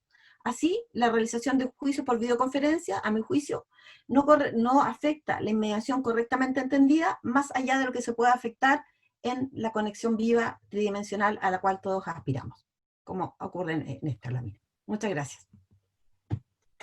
Bien, muchas gracias Marcela por ceñirse estrictamente al tiempo, a pesar también de la interrupción, pero ya estamos de vuelta plenamente. Bien, entonces ahora corresponde el espacio que tenemos para preguntas, las que hemos recibido por las plataformas. Bien, vamos a dividir estas secciones de preguntas en las preguntas que son generales y las preguntas que son específicas para cada uno de los expositores. Bien, primero vamos a presentar 3 preguntas generales, bien, y luego nos vamos a enfocar en las preguntas específicas para los expositores. Bien, la primera pregunta de Paola Bello, que es una pregunta para todos los expositores. Dice, buenas tardes, ¿cómo podría conciliarse el derecho de acceso a la justicia con el principio de inmediación en audiencias de juicio mediante videoconferencias? Dice, ¿se vislumbra una afectación a este principio? ¿Bien? No sé si quieren tomar nota de la pregunta para presentarle las 3 y luego así quizás articular una respuesta que de alguna manera las enlace. Bien, de Patricio Hub. Bien, dice, hola, mi pregunta es la siguiente. ¿Qué otras opciones se vislumbran para asegurar la inmediación en el proceso penal en la actual pandemia? Bien, y finalmente tenemos la pregunta de Daniel Mercado, bien, que señala un pequeño comentario, bien, y luego viene la pregunta. Dice, las audiencias realizadas en forma remota, más allá de ayudar al trabajo de tribunales en este tiempo de contingencia sanitaria, ha traído otras bondades, como por ejemplo favorecer a quienes se encuentran en lugares apartados, sea cortes de apelaciones o tribunales de primera instancia. Por ejemplo, muchas personas que viven en comunas en que no existen tribunales se ven favorecidos al no verse obligados a emprender un largo viaje para comparecer o bien en tribunales de segunda instancia. Muchos abogados se han visto favorecidos al efectuar alegatos sin necesidad de desplazarse. Ante esta realidad, pregunta general, dice él, ¿ven viable favorecer un sistema mixto para un tiempo posterior a la contingencia sanitaria para favorecer la comparecencia por sistemas remotos? Entonces estas son las 3 preguntas generales. Luego formulamos las preguntas individuales. Bien. Entonces, no sé si lo quieren contestar en el mismo orden, o quieren alguien, ¿no? ¿Yo? Bien, ¿Yo? perfecto. ¿Qué contesto? Sí. Vale, bien, Marcela, bien. Sí. La pregunta de Paola Bello al respecto de las garantías fundamentales, ¿cómo se concilia con la garantía de la inmediación? Bueno, espero haber aclarado un poco que a mi juicio la inmediación no se ve afectada o no necesariamente afectada con las audiencias por videoconferencia, que hay que analizar caso a caso. Entonces, el límite de la ley 21.226, la realización material de las audiencias, está en la afectación de garantías fundamentales. Y conjugando esto con lo que dijo Carmen Gloria, con la exposición de Carmen Gloria, a mí me hace también mucho sentido, porque yo entiendo la resistencia de los defensores a realizar las audiencias por videoconferencia, a pesar de que entiendo que no les ha ido mal en esta primera oleada de juicios por videoconferencia. Pero también hay que conciliar las garantías de todos los involucrados, el acceso a la justicia.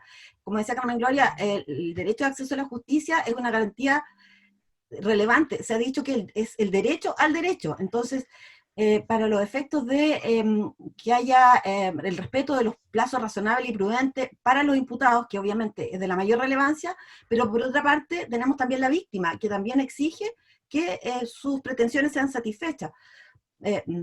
No necesariamente se le va a dar lugar para obtener en juicio, pero sí por lo menos tener derecho a que le den una respuesta rápida y motivada. Entonces yo creo que fundamentalmente es el respeto a las garantías del imputado, que es el protagonista del proceso penal, pero también de otros intervinientes y la víctima.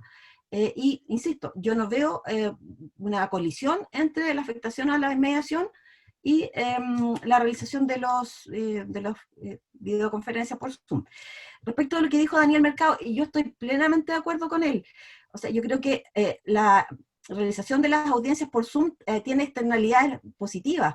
Hay muchas órdenes de detención a mi juicio que no se despachan porque imputados que están en zonas muy alejadas, que no pueden concurrir por razones económicas, de desplazamiento, etcétera, y tienen la posibilidad de conectarse, bienvenido sea. Entonces, claro, por una parte tiene defectos que todos conocemos, pero también tiene ventajas, y la instalación de un sistema mixto a mí me parece que es razonable, que tenemos que ir evolucionando la justicia, tanto en el aspecto orgánico como en el aspecto operativo, procesal, tiene que ser evolutiva. Entonces, esto de la pandemia nos removió a todos, y es posible realizar juicios y audiencias por videoconferencia.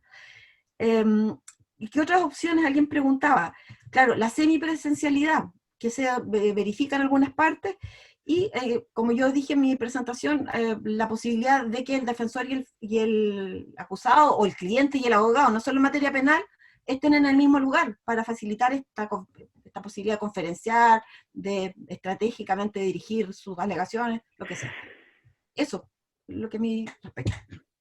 Gracias. Entonces, Carmen Gloria o Patricio, ¿quién quiere continuar? Sí, bueno, bueno, me interpreta plenamente lo que acaba de señalar Marcela, tanto en su exposición como en las respuestas que ha dado. O sea, lo comparto plenamente en cuanto a la no afectación del principio de mediación, y precisamente el tema de hacer compatible los derechos de los imputados con también el derecho de acceso a la justicia de las víctimas y de paso de los testigos, tal como lo señalé en mi exposición.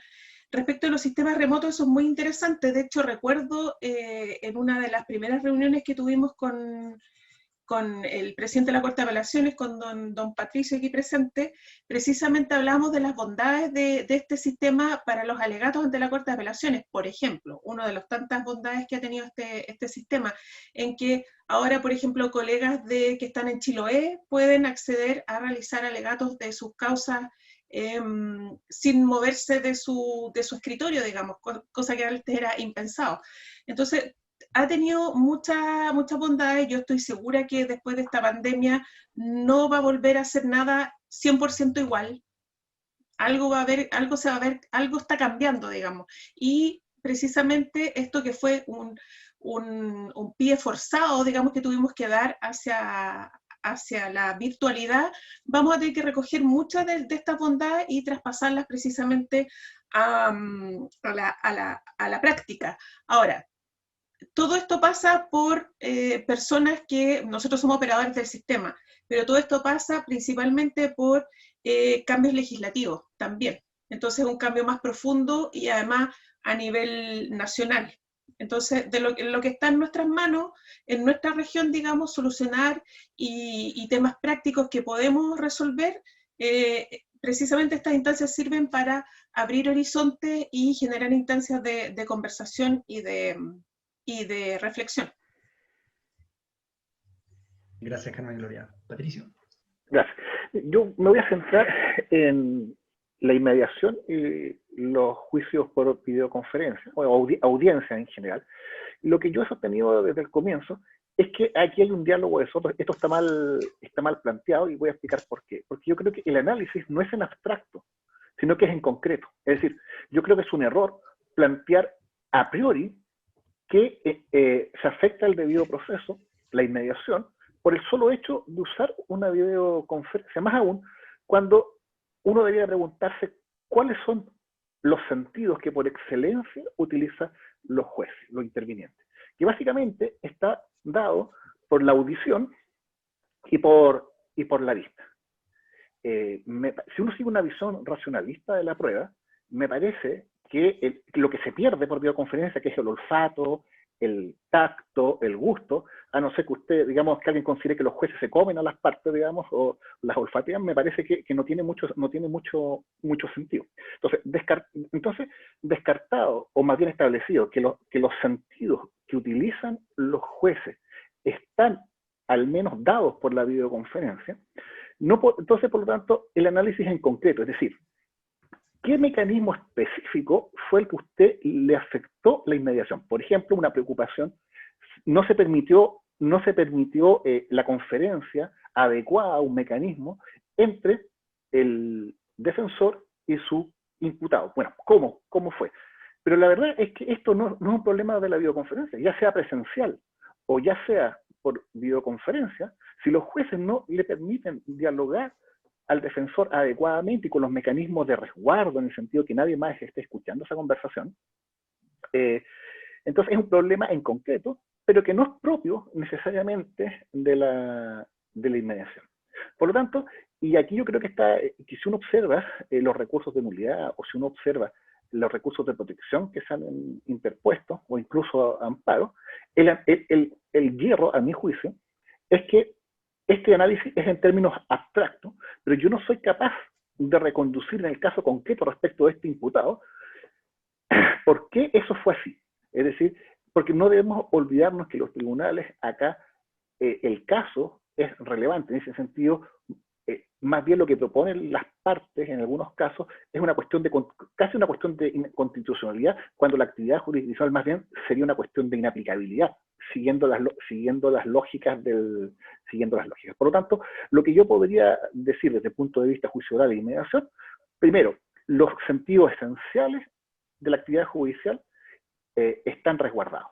Aquellos que hacen falta por subjetivo y con una visión racionalista de la prueba, tendríamos que descartarlo y lo tendríamos que reprochar presencial. Es decir, el típico, bueno, esto que muy del comienzo de la reforma, esta idea, es que mire, sabe que se puso nervioso, es que agachó la mirada, transpiraba. Esas son cuestiones que no son controlables y que debiéramos en principio excluirlo. Incluso más, entonces, desde el punto de vista de la videoconferencia, porque no es tan observable esos aspectos por videoconferencia, e incluso entonces uno podría decir que este mecanismo incluso tiene ventaja respecto de la presencialidad. Y por lo tanto, y a su vez, no descarto que pueda haber afectación del principio de mediación, pero hay que verlo en el caso concreto y tengo que ser capaz de justificar. Si no soy capaz de justificar, por ejemplo, vía recurso de nulidad, cómo se afectó, ciertamente no va a prosperar, o no debiera prosperar. Entonces, mi invitación es un cambio de lo que propongo desde el punto de vista académico, un cambio del enfoque. Bien, muchas gracias por sus respuestas. Bien, no tenemos más preguntas específicas, así que vamos a formular también una pregunta general que teníamos para todos los expositores. Bien, esta pregunta es de Francisco Almonacid. ¿Cómo dialogan la vigencia del acceso a una tutela judicial efectiva como garantía fundamental, implícita o convencional, desde la perspectiva de los imputados, y la utilización del sistema judicial penal como herramienta de control de políticas públicas en materia sanitaria, en particular el conflicto en torno a la determinación de la naturaleza jurídica del ilícito previsto en el artículo 318 del Código Penal? ¿Bien? No sé si quieren seguir el mismo orden que en las preguntas anteriores, o que alguien ya está... ¿Marcela? Voy a escuchar primero la Bien. respuesta de mis colegas, porque esta pregunta entiendo que está más dirigida a Patricio y Carmen Gloria. Sí, no, es general, pero aún así, Carmen Gloria. Sí, bueno, es un tema que da para estar hablando y discutiendo, debatiendo, reflexionando mucho más rato de lo que el tiempo ahora nos permite. Pero, bueno, ¿perdón? Nos quedan hartos minutos, así que tranquila. Ya. Bueno, la pandemia ha sido un desafío para todos en todo sentido. Y todos sabemos los que estamos acá, que los tiempos legislativos siempre se mueven, o no siempre, pero mejor no generalizo, muchas veces se mueven por instancias, y yo también dije que el derecho es dinámico, la legislación es dinámica, pero hay veces en que este dinamismo es un poco...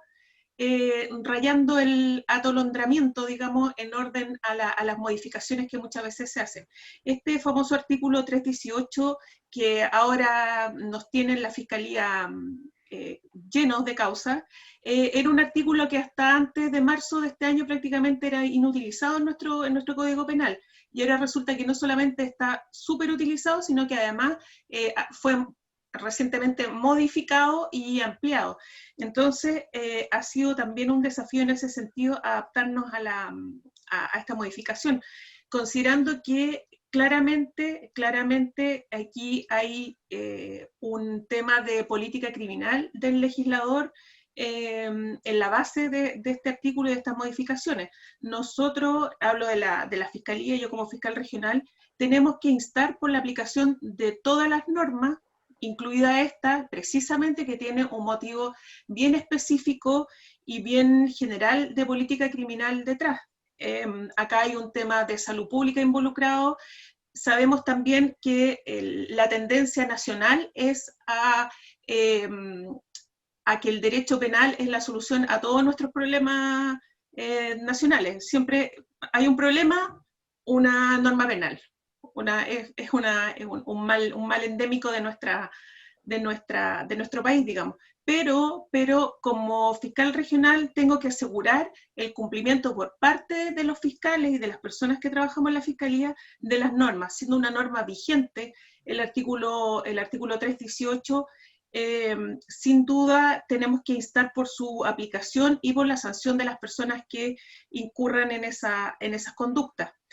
Ahora, respecto de su relación con el tema del cual estamos hablando, con la inmediación, con el acceso a la justicia, claramente son temas procesales sobre los cuales no puedo entrar a pronunciarme en detalle, porque pasa precisamente por interpretaciones de la ley, que nosotros como Fiscalía tenemos una bien particular. La Fiscalía, como nosotros sostenemos que esta es una figura de peligro abstracto, y esa es una interpretación institucional que vamos a seguir sosteniendo en el tiempo, digamos. Así que eso es lo que podría comentar a la pregunta de Francisco. Gracias. Patricio. Sí, bueno, como esto probablemente no puede hacer todo lo directo, porque estas son cuestiones que se debaten todos los días en la Ilustrísima Corte. Por lo tanto, si uno quisiera saber, basta con ver cómo cada uno de las salas o cada ministro ha fallado. Entonces, ahí basta. Pero sí lo que puedo dar cuenta es que, como ocurre en muchas cuestiones, por ejemplo, hay discusiones que son eternas. El hurto patentado, frustrado y toda esa discusión, guardando las proporciones, también se ha desplazado a si es de peligro abstracto, peligro concreto, o bien respecto si es necesario, incluso siendo de peligro abstracto, si es necesaria una idoneidad de la conducta para asegurar potencial o para afectar potencialmente el bien jurídico. Y como lo mío son los diseños institucionales, es el marco, lo primero que tendría que decir es que se produce un problema. Y el problema es que, en realidad, entender cómo funciona esto, aunque pueda parecer contraintuitivo, si tomamos en serio la independencia judicial, cada juez al momento de resolver es el poder judicial en sí mismo. ¿Por qué? Porque tiene, desde el punto de vista interno, no tiene superiores jerárquicos en cuanto a la función jurisdiccional y tampoco tiene una dependencia externa. El juez debe aplicar el derecho por las razones que el propio derecho le suministra. Es decir, y por lo tanto esto supone que tenga un desinterés. Y siendo esto así, no nos debiera llamar la atención que en principio puede haber cierta disparidad de interpretaciones que es, digamos, en principio válido si uno entiende esta forma, entiende el Poder Judicial de esta manera. Y eso y también probablemente nos aleja un tema que podríamos deteriorar el derecho. Si existe una única respuesta correcta en el derecho, ahí probablemente vamos a estar, mejor no entro, pero también a ello nos lleva. Entonces, lo que sí digo que desde un punto de vista, y en esto hay cierto consenso, es que sistema de efectos relativos a las sentencias, dado el principio de igualdad consagrado en la Constitución, porque claro, la desigualdad es que según el tribunal que a uno le tocó, puede terminar condenado por el 318, puede terminar sobreseído, o puede terminar simplemente con una multa porque se entiende que esto es una falta. Por lo tanto, la respuesta de los diseños institucionales ha sido algún grado de precedente vinculante. Entonces, probablemente hacia allá debiéramos avanzar, pero es mucho más extenso, pero para mí los problemas de precedente judicial no es un problema de independencia judicial, sino que de fuentes del derecho. Pero ahí, digamos, ya también tendría que discutir mucho y probablemente habría que invitar a Álvaro Núñez aquí a exponer. Bien, gracias Patricio. Marcela. Yo quisiera decir una sola frase así como para el bronce: racionalidad legislativa.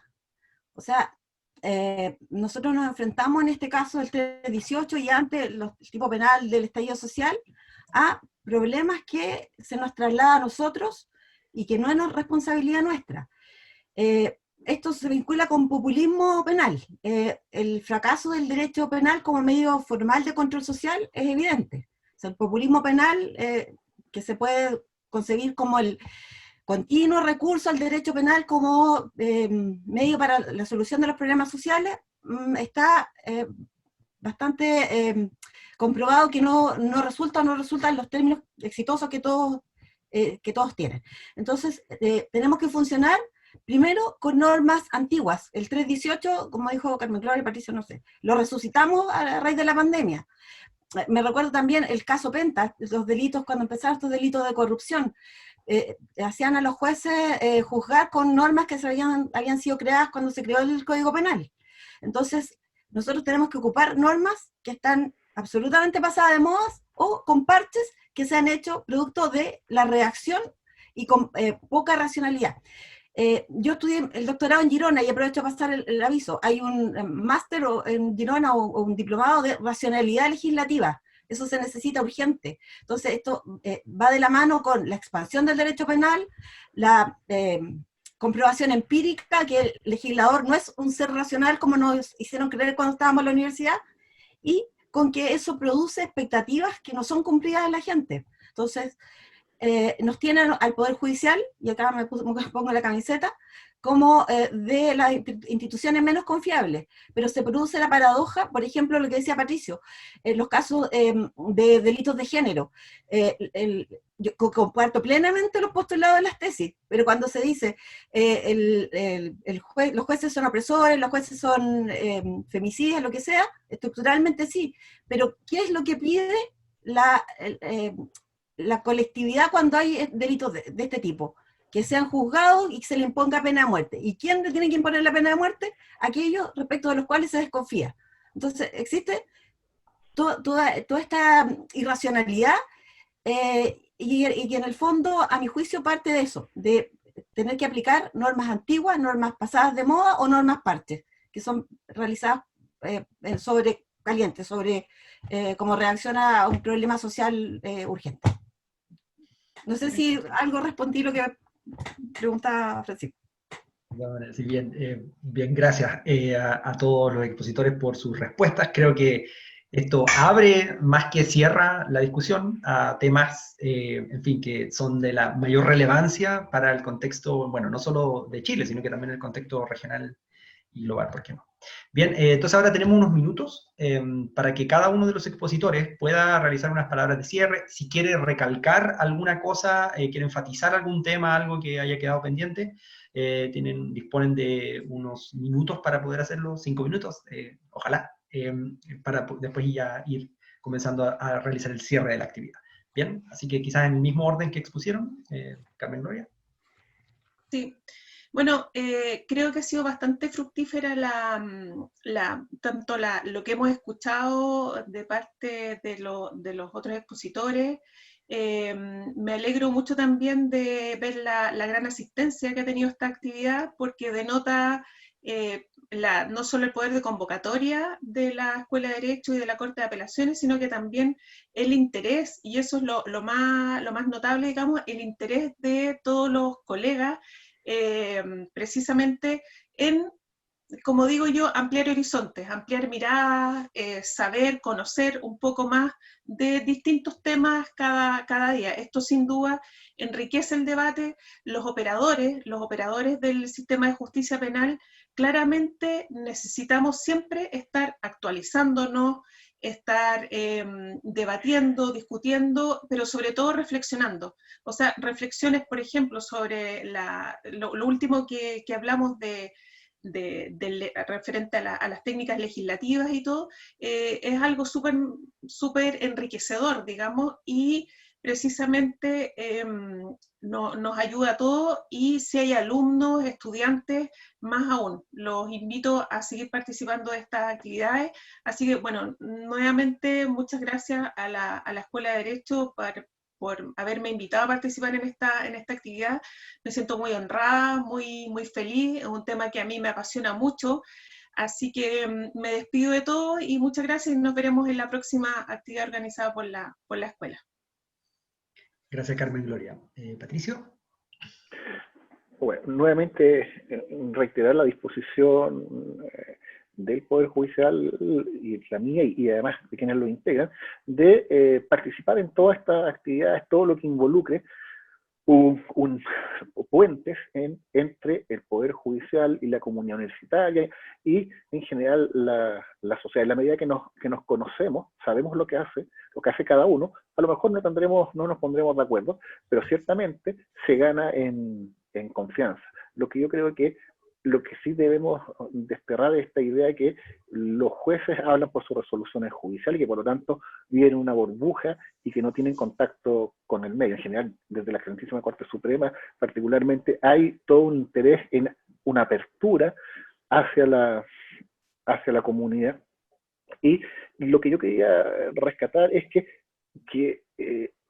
las personas entiendan que el poder judicial que nosotros vemos, lo que sería derecho procesal orgánico, código orgánico de tribunales, es un modelo obsoleto, es un modelo con trazabilidad a la colonia, al Dunate, la constitución monárquica del Poder Judicial chileno, muy interesante ese trabajo, y que por lo tanto hay una inconsistencia, no responde a las necesidades del Poder Judicial como jurisdicción, pero esto desde un punto de vista teórico. O sea, lo que yo quiero es que nunca un juez tenga que preocuparse cómo las resoluciones judiciales que pronuncie van a influir en su desarrollo profesional. Porque ciertamente los jueces son personas y por lo tanto tienen aspiraciones la pirámide de Maslow, tienen necesidades básicas, tienen una familia que alimentar, buscan reconocimiento social, buscan escalar en las organizaciones, y que por lo tanto el diseño institucional debe permitir una compatibilidad entre los intereses personales del juez y su función jurisdiccional. Doy un ejemplo español para no entrar a la contingencia. Perfecto Andrés tuvo vetado 10 años por cuestionamientos al PSOE de poder llegar al Tribunal Supremo. ¿Y por qué? Porque la organización permitía mecanismos perversos en este aspecto. Y él probablemente, y refleja lo que la mayoría de los jueces en Chile que son independientes reflejan esta postura. Él dice, mire, en realidad yo debo reconocer que me vi postergado personalmente, pero confrontado frente a la independencia judicial, la verdad que no fue un gran costo que debía asumir. Lo que yo quiero es que los diseños no contemplen mecanismos para ello, pero eso no quiere decir que yo estimo que los jueces son en general, tienen grandes ámbitos de independencia, pero eso es funcional. Lo que yo quiero es algo teórico y de diseño institucional. Ese es el mensaje. Y por lo demás, en esto, aunque parezca extraño, la propia Corte Suprema en la jornada de reflexión del año 2014 en Chillán sacó un acuerdo en cuanto a la necesidad de separar funciones jurisdiccionales de las funciones administrativas. Por lo tanto, incluso el cambio está impulsado desde el Poder Judicial. Pero creo que hay que tener esta otra mirada, y si uno lo observa, en realidad son muy pocos los autores que abordan estos temas a nivel nacional. Solamente a nivel de artículo, yo no conozco un libro dedicado a la organización judicial del Poder Judicial chileno. En este sentido rescato los artículos, papers de Andrés Bordalís, que ciertamente para mi gusto es más sólido en este aspecto, pero también García, Vargas, que dan luces de la necesidad del cambio del modelo. Entonces, lo que simplemente es entender que el Poder Judicial del Código Orgánico de Tribunales no es el único modelo posible, y de hecho, este modelo en el mundo son probablemente de los pocos que van quedando de esta forma, y en otra ocasión probablemente puedo hablar cómo incluso tiene trazabilidad monárquica nuestro diseño. Eso. Y muchas gracias. Gracias, Patricio. Marcela. Sí, bueno, en relación a la presentación, solo quisiera concluir o reforzar que los reclamos de los intervinientes deben orientarse, a mi juicio, a dos aspectos fundamentales, más que a estas otras garantías que supuestamente se conculcan con la inmediación. Reforzar el acento en la obligación de registro, que la obligación de registro sea la primera línea en cuanto a las garantías que enarbolen los defensores. El derecho a conocer la prueba de cargo, que está también contemplada en los tratados internacionales. Y en segundo término, la motivación. Nuestro Código Procesal Penal establece intensas exigencias de motivación, y esas hay que hacerlas operar. La única forma de controlar el poder, como dice Patricio, es que obligar a las autoridades que den razón de sus decisiones. Y eso se vehicula a través de la motivación que permite interponer los recursos que sean necesarios. En nuestro caso, lo que estamos viendo el día de hoy, el recurso de nulidad. Eso, sintéticamente, respecto de la materia. Agradecerles la paciencia, porque como también se ha dicho aquí, uno que estudia estos temas, entonces agradece que hay alguien que lo escuche, porque hay la gente cercana hasta acá de escuchar el mismo tema, así que les agradezco la paciencia. Les pido disculpas, se me cortó la luz, no le eché la culpa a BTR, pero fue la luz que se cortó, así que gracias también por esa espera, y felicitar la actividad, ojalá se replique. Es muy importante realizar actividades de este tipo. El debate de ideas es fundamental, es enriquecedor, y ojalá se replique y no se pierda, que se haga costumbre esto de seguir combinando actividades académicas, realizando actividades académicas fundamentalmente. Así que muchas gracias, y también fue un gusto ver caras que no veía hace tiempo, aunque sea así en dos dimensiones. Gracias, Marco. Gracias, Marcela. Bueno, agradezco a todos los expositores, a Carmen Gloria, a Patricio y a Marcela. Creo que han sido excelentes trabajos, excelentes exposiciones que nos han, que como mencioné hace un momento, en realidad no cierran temas, sino que invitan a seguir debatiendo y conversando sobre estos asuntos. Y en este mismo sentido, también para tomarme de lo que menciona Marcela, recordarles que este es un ciclo de actividades y que por lo tanto vamos a seguir en el futuro realizando esta colaboración con el Poder Judicial y organizando seminarios. Y para ese y otros asuntos más, dejaré con Alejandra Rodríguez, quien va a hacer el cierre de la actividad, así que les agradezco a todos y todas su asistencia y gracias. Muchas gracias, profesor. Efectivamente, la Oficina de Vinculación con el Medio y la Escuela de Derecho de la sede de Puerto Montt, de la Facultad de Ciencias Jurídicas y Sociales, de la Universidad Austral de Chile, en conjunto con la ilustrísima Corte de Apelaciones de Puerto Montt, les agradece a todas y a todos la conexión en esta nueva actividad, y como ya usted decía, van a haber muchas otras jornadas relacionadas con este ciclo de esta alianza que se ha generado con el Poder Judicial y su escuela. Agradecemos también a los que han asistido y les volvemos a reiterar nuestras actividades de la próxima semana. Específicamente, en primer lugar, les vamos a recordar las 12ª Jornadas Australes de Medio Ambiente y Derecho, que como ya les habíamos comentado, serán todos los martes del mes de octubre, los días 6, 13, 20 y 27, desde las 17 horas. Es una actividad de los estudiantes de nuestra facultad, apoyadas por supuesto, nuestra oficina, y además tenemos al día siguiente, el día miércoles 7, un nuevo foro para una nueva constitución. En la oportunidad expondrán el doctor Alberto Codú y la doctora Leticia Morales. Esta actividad es, como ya es tradicional todos los miércoles, a las 18 horas. Toda la información e inscripciones las puede encontrar siempre en nuestro sitio web www.derecho.uach.cl. Les agradecemos a todos y a todas y les deseamos que tengan una buena tarde.